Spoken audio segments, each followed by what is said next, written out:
First you, Imam. The suicide bomber, 22 years old, born in Manchester.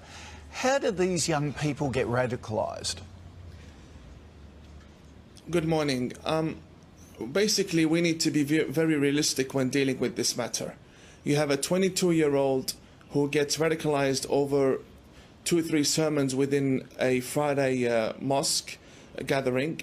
And the killer of Curtis Chang in Sydney was 15-year-old. And just on the 23rd of this month, 2 days ago, we had a 22-year-old female who is now being arrested, or was arrested, after having ties with ISIS in Adelaide. Now, this age is an age where someone would expect people to be going out, having fun. But no, we have a large number of youth that are being radicalized. This happens because of the books that we have, the Islamic scriptures that we have. They push the Muslim youth to believe that if you go out there and you kill the infidel, that's how you will gain paradise. But they're listening to preachers, if you like, sermons, 2 or 3 sermons by clerics like yourself, radical clerics.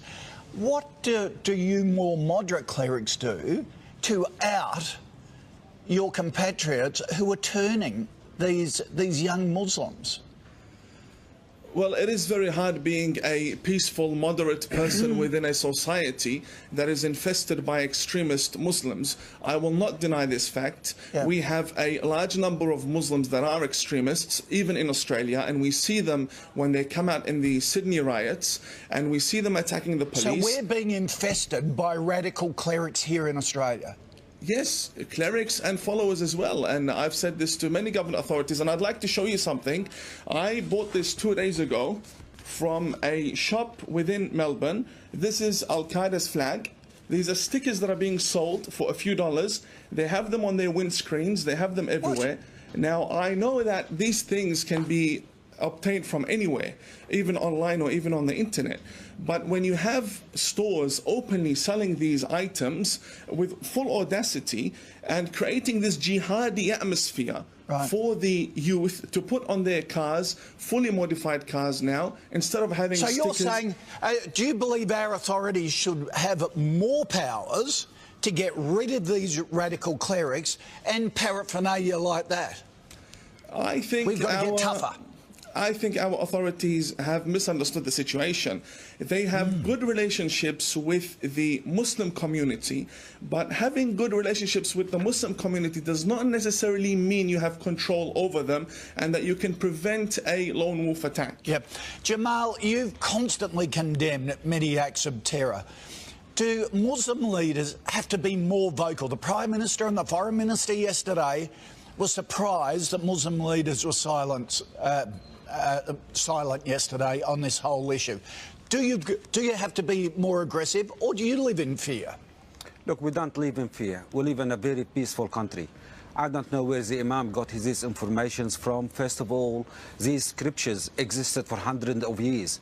They didn't incite for violence or terror act. It is an ideology of the so-called Islamic State and Daesh, and they are actually targeting the vulnerable young people, impressionable people. But we are Australian. Our Prime Minister has expressed the feeling of the nation, and that includes Australian Muslims. Our Grand Mufti only yesterday, our Grand Mufti have condemned this act. We have shouted from the rooftops our condemnation of these acts. Now, Imam, what more can we do? Only last Jamal, week... Imam, you're shaking your head. Is there a disconnect between Muslim leaders? I disagree. I disagree. We have a situation where there is a month doesn't go by without a terrorist attack happening somewhere around the world. And for the past 1,400 years, we have had a religion of war. That's exactly what we have had. This is not something I'm imagining. These are facts. We've had many wars. How did Islam spread from Saudi Arabia down to Indonesia and Bosnia? All spread by the sword. We had many wars.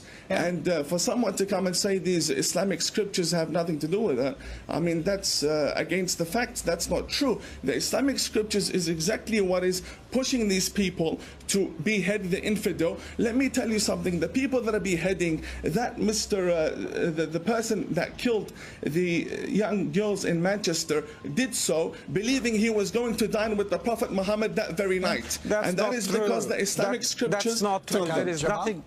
There is nothing in Islam that will justify... Do not lie to the Australian nation. Listen, we have there is in our nothing books in the Islam teachings that will of Ibn justify killing Taymiyyah innocent teach people. to behead people and to These kill and people massacre are people. given You straight- cannot sit there and lie to the Australian These people. people are No, given wait straight a second. to the I came here Let's give believing that Ryder you a are a reply. moderate person. Do not lie to the